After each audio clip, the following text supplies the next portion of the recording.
일곱째 달 15째 날에는 너희가 성회로 모일 것이요 아무 일도 하지 말 것이며 이래 동안 여호와 앞에 절기를 지킬 것이라.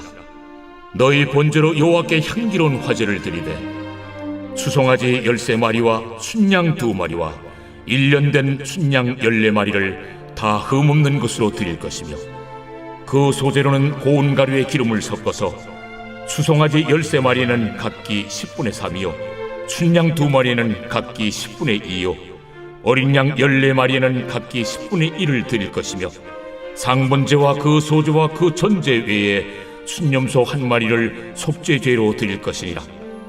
둘째 날에는 수송아지 12마리와 순양 2마리와 1년 되고 흠없는 순양 14마리를 드릴 것이며, 그 소제와 전제는 수송아지와 순양과 어린 양의 수요를 따라서 규례대로 할 것이며, 상번제와 그 소제와 그 전제 외에 순염소 1마리를 속죄제로 드릴 것이니라. 셋째 날에는 수송아지 11마리와 순양 2마리와 1년 되고 흠없는 순양 14마리를 드릴 것이며, 그 소제와 전제는 수송아지와 순양과 어린 양의 수요를 따라서 규례대로 할 것이며, 상번제와 그 소제와 그 전제 외에 순염소 1마리를 속죄제로 드릴 것이니라. 넷째 날에는 수송아지 10마리와 순양 2마리와 1년 되고 흠없는 순양 14마리를 드릴 것이며, 그 소제와 전제는 수송아지와 순양과 어린 양의 수요를 따라 규례대로 할 것이며, 상번제와 그 소제와 그 전제 외에 순염소 1마리를 속죄제로 드릴 것이니라. 다섯째 날에는 수송아지 9마리와 순양 2마리와 1년 되고 흠없는 순양 14마리를 드릴 것이며, 그 소지와 전제는 수송아지와 순양과 어린 양의 수요를 따라서 규례대로 할 것이며, 상번제와 그 소제와 그 전제 외에 순염소 1마리를 속죄제로 드릴 것이니라. 여섯째 날에는 수송아지 8마리와 순양 2마리와 1년 되고 흠없는 순양 14마리를 드릴 것이며, 그 소제와 전제는 수송아지와 순양과 어린 양의 수요를 따라서 규례대로 할 것이며, 상번제와 그 소제와 그 전제 외에 순염소 1마리를 속죄죄로 드릴 것이니라. 일곱째 날에는 수송아지 7마리와 순양 2마리와 1년 되고 흠없는 순양 14마리를 드릴 것이며, 그 소제와 전제는 수송아지와 순양과 어린 양의 수요를 따라 규례대로 할 것이며, 상번제와 그 소제와 그 전제 외에 순염소 1마리를 속죄죄로 드릴 것이니라. 여덟째 날에는 장엄한 대회로 모일 것이요 아무 일도 하지 말 것이며, 번제로 여호와께 향기로운 화제를 드리되 수송아지 1마리와 순양 1마리와 1년 되고 흠없는 순양 7마리를 드릴 것이며, 그 소제와 전제는 수송아지와 순양과 어린 양의 수요를 따라 규례대로 할 것이며, 상번제와 그 소제와 그 전제 외에 순염소 1마리를 속죄죄로 드릴 것이니라. 너희가 이 절기를 당하거든 여호와께 이같이 드릴지니, 이는 너희의 소원제나 낙헌제로 드리는 번제, 소제, 전제, 화목제 외에 드릴 것이니라. 모세가 여호와께서 모세에게 명령하신 모든 일을 이스라엘 자손에게 말하니라. 자, 오늘 이 민수기 29장 12절부터 이제 40절까지의 말씀은 이스라엘 백성들이 지켜야 될 이제 절기 중에 7월에 집중된 절기, 이제 나팔절이 있었고 7월 첫째 날에, 그리고 10일에 대속죄일이 있었다고 그랬죠. 그리고 이제 대속죄일이 지나고 나서 이제 5일이 지나는 7월 15일, 12절에 보면은 일곱째 달 15째 날 이렇게 되어 있습니다. 7월 15일부터 일주일간을 계속하는 이제 소위 말하는 초막절의 제사를 드리게 됩니다. 그리고 35절에 보면은 여덟째 날에는 장엄한 대회로 모여라 말씀을 하죠. 장엄한 대회라는 것, 큰 축제로 모여라라는 겁니다. 그래서 7월에 나오는 이제 절기 중에 초막절이 있고, 그 다음에 대축제일이 있습니다.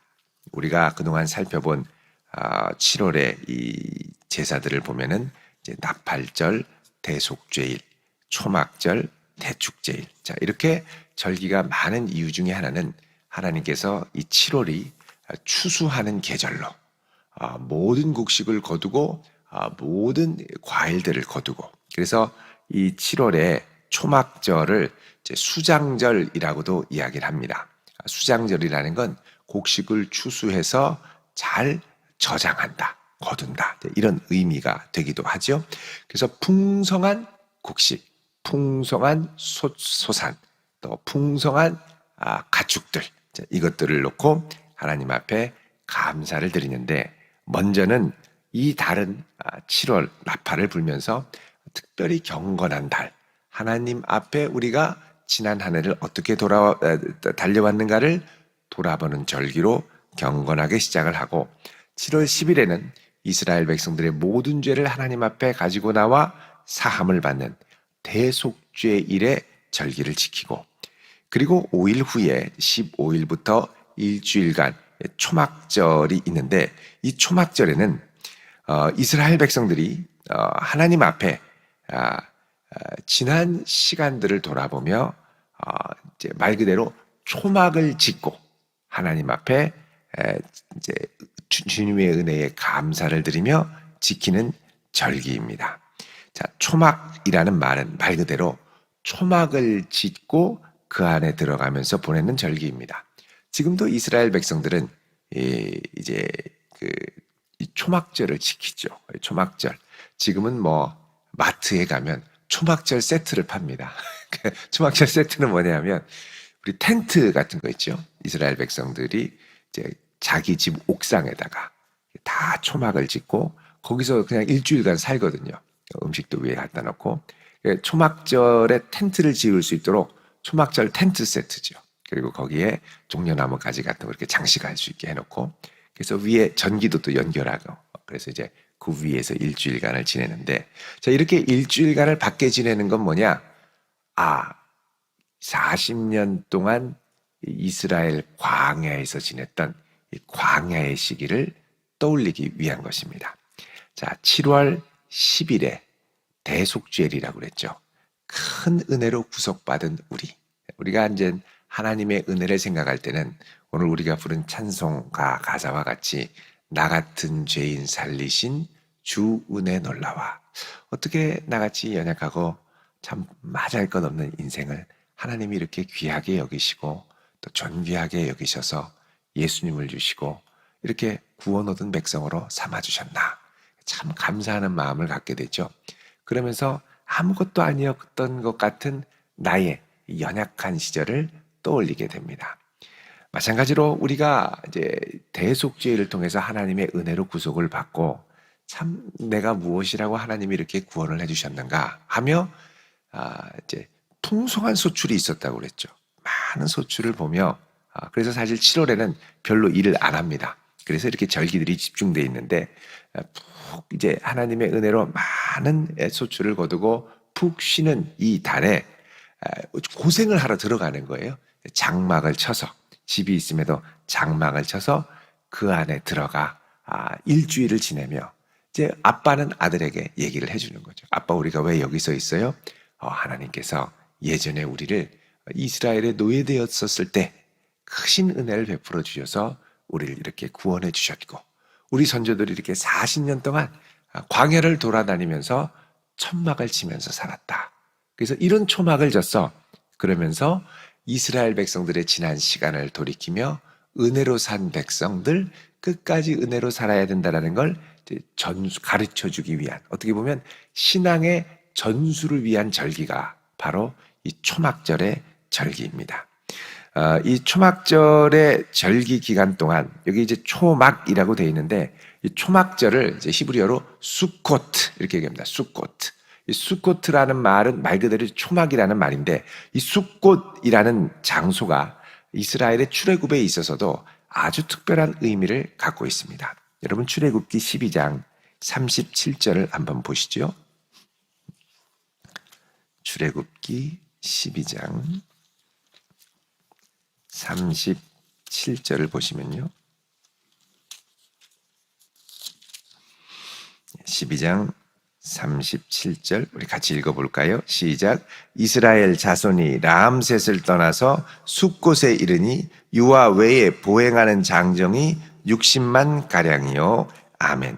자, 이거 바로 앞에 보면 21절부터는 유월절을 지내고, 그렇죠? 유월절을 지내고, 그리고 무교병 29절부터는 발효되지 않은 음식들 무교병으로 해서 급하게 이제 음식을 챙기고 출애굽을 하면서 하나님께서 36절에 이스라엘 백성들에게 은금을 애굽 백성들로부터 얻을 수 있는 은혜를 주시고, 이들이 37절에 애굽 이집트의 라암셋을 떠나서 처음으로 이제 장막을 쳤던 곳이 어디냐? 숫곳입니다. 숫곳. 그래서 이 숫곳을 기념하는, 처음부터 이제 장막을 쳤던 그 장소를 또 생각을 하며 이 절기를 숫곳이다, 초막절이다, 이렇게 얘기를 했죠. 이스라엘 백성들은 이때부터 본격적인 텐트 생활을 했습니다. 캠핑족의 원조는 이스라엘 백성들입니다. 야영 도사는 이스라엘 백성들.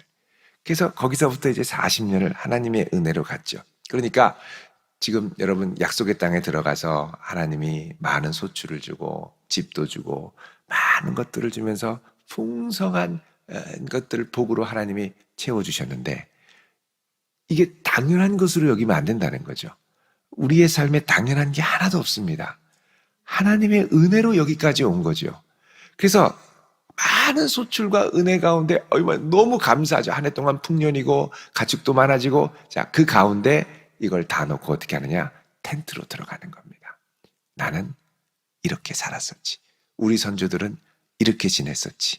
이런 어려운 가운데 하나님의 은혜로 약속의 땅에 왔고, 또 이 약속의 땅에 와서 하나님이 이렇게 복을 주셨는데, 원래 우리는 광야에서 떠들던 하잘것없는 인생이었는데 하나님이 이렇게 은혜를 주셨구나.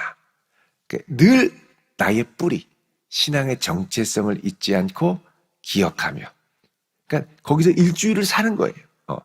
그냥 잠깐 기념하고 가는 게 아니라 시간, 일주일, 한 일회를 그냥 쭉 지내면서 그 안에 그 삶의 방식에 녹아지며 그 특별한 일주일의 시간을 하나님의 은혜를 돌아보며 광야의 때로 돌아가는 그 연습을 하는 것이 뭐냐? 바로 이 숫꽃, 축제 기간입니다. 우리도 여름 돼서 뭐 예를 들면 일주일간 저쪽 어디 캠핑장 같은데, 아니면 저 강원도 뭐 그 캠핑장 같은데 가서 일주일간 우리 야영을 하면서 하나님의 은혜를 생각하면서 그렇게 보내면 어떨까, 그런 생각을 해봤습니다만, 그러면 아마 싸가는 짐들이 상당히 많으리라고 생각을 합니다. 물린디도 발라야 되고 뭐 여러 가지 캠핑 도구도 챙겨야 되고. 이스라엘은 그런 게 없었죠. 변변찮은 도구가 없었습니다.